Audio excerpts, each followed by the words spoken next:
Let's mic day special. नमस्कार, let's mic में आपका स्वागत है। डे स्पेशल के साथ मैं राखी जैन। आज डे स्पेशल में बात करते हैं उस समुद्री यात्रा की जिसने भारत के साथ यूरोप के संबंधों को बदल दिया। बात करते हैं उस व्यक्ति की जिसने समंदर के रास्ते भारत तक पहुंचने की पहली सफल कोशिश की, वास्को डी गामा की।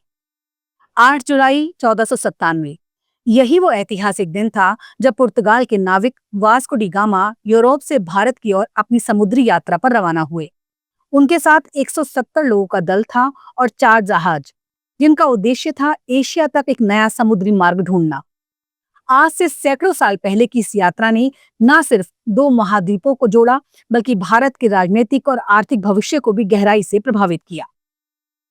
15वीं सदी के उत्तरार्ध में यूरोप के देशों, खासकर पुर्तगाल और स्पेन को मसालों, रेशम, चाय और अन्य कीमती वस्तुओं की तलाश थी, जो भारत और चीन जैसे देशों से आती थी। लेकिन उस समय यह सामान अरब व्यापारियों और भूमि मार्गों से होकर यूरोप तक पहुंचते थे, जिनमें समय, खर्च और खतरे अधिक थे। यूरोपीय ताकतें एक ऐसे समुद्री रास्ते की खोज में थीं जो सीधे भारत से जुड़ता हो, और इसी खोज का नेतृत्व किया वास्को डी गामा ने। वास्को डी गामा पुर्तगाल के एक प्रतिष्ठित कुलीन परिवार से आते थे। उन्होंने समुद्र विज्ञान, खगोल शास्त्र और नेविगेशन की पढ़ाई की थी। राजा मैनुअल प्रथम ने उन्हें भारत तक पहुंचने वाले समुद्री मार्ग की खोज का जिम्मा सौंपा था। इस ऐतिहासिक मिशन के लिए उन्होंने 4 जहाजों की एक टुकड़ी बनाई, Sao Gabriel, Sao Rafe, Berio और एक सप्लाई शिप। इन चारों जहाजों पर अनुभवी नाविक, सैनिक, वैज्ञानिक और पुजारियों की एक टीम थी। 8 जुलाई 1497 को यह समुद्री बेड़ा लिस्बन से रवाना हुआ। शुरुआत में वास्को डी गामा ने अफ्रीका के पश्चिमी तट के किनारे यात्रा की और फिर कैप ऑफ गुड होप पार किया, जो दक्षिण अफ्रीका के सिरे पर स्थित है। ये यात्रा बेहद कठिन थी। समुद्री तूफान, भोजन और पीने की पानी की कमी, बीमारियां और नाविकों की थकान, लेकिन डी गामा का दृढ़ संकल्प उन्हें आगे बढ़ाता रहा। करीब 10 महीने बाद 20 मई 1498 को वास्को डी गामा ने भारत की धरती पर पहला कदम रखा, केरल के कालीकट बंदरगाह पर। यह क्षण इतिहास में दर्ज हो गया, क्योंकि यही वो पहली बार था जब यूरोप से कोई समुद्री मार्ग द्वारा भारत पहुंचा था। कालीकट उस समय मालाबार तट का एक समृद्ध व्यापारिक केंद्र था, जहां अरब व्यापारी मसालों और कपड़ों का व्यापार करते थे। वास्को डी गामा का स्वागत कालीकट के स्थानीय राजा जमोरिन ने किया, लेकिन डी गामा के पास व्यापार करने लायक आकर्षक उपहार नहीं थे। उनके पास शीशे की माला, तांबे के बर्तन और कुछ आम यूरोपीय उपहार थे, जो भारतीय व्यापारियों को कम आकर्षक लगे। इससे स्थानीय लोगों में उत्साह की बजाय निराशा फैली। अरब व्यापारियों ने भी उनका विरोध किया, क्योंकि वो नहीं चाहते थे कि कोई नया यूरोपीय प्रतिद्वंदी उनकी जड़ों को चुनौती दे। हालांकि वास्को डी गामा की पहली यात्रा व्यापारिक रूप से बहुत सफल नहीं रही, लेकिन उन्होंने एक समुद्री मार्ग की स्थापना कर दी थी, जो बाद में यूरोपीय उपनिवेशवाद का आधार बना।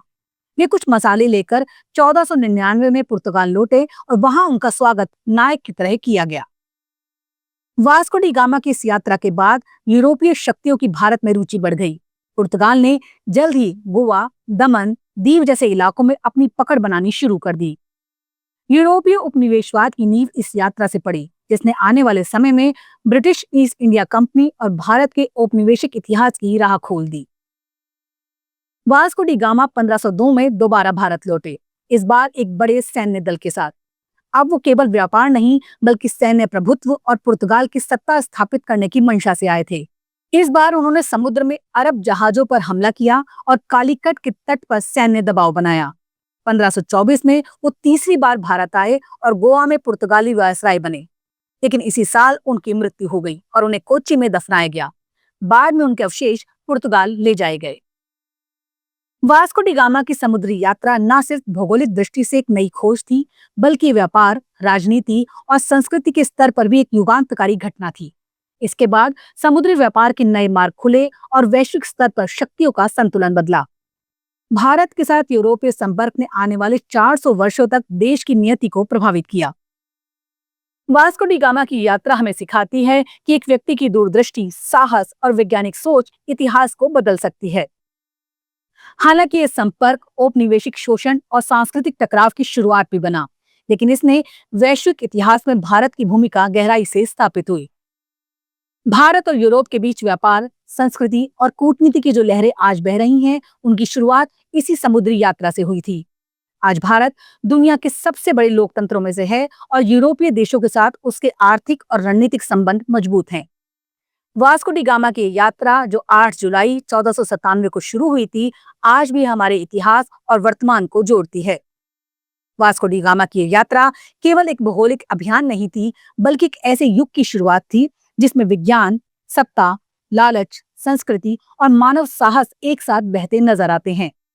समुद्र की लहरों ने इतिहास की दिशा बदल दी थी और भारत जो सदियों से एक समृद्ध सभ्यता रहा था, एक नई चुनौती और नए युग के प्रवेश द्वार पर खड़ा हो गया। आज डे स्पेशल में इतना ही। अगली कड़ी में फिर किसी ऐतिहासिक मोड़, रोचक खोज या ज्ञानवर्धक विषय के साथ मुलाकात होगी। आप सुन रहे थे लेट्स माइक की विशेष प्रस्तुति। इस पर आपकी राय का रहेगा इंतजार। लेट्स माइक के कमेंट बॉक्स में जरूर बताइएगा। आप सब लीक से हटकर बनाए गए हमारे कार्यक्रम पसंद करते हैं, इसके लिए आपका दिल से आभार। चैनल को लाइक और सब्सक्राइब जरूर करिए और जुड़े रहिए लेट्स माइक के साथ।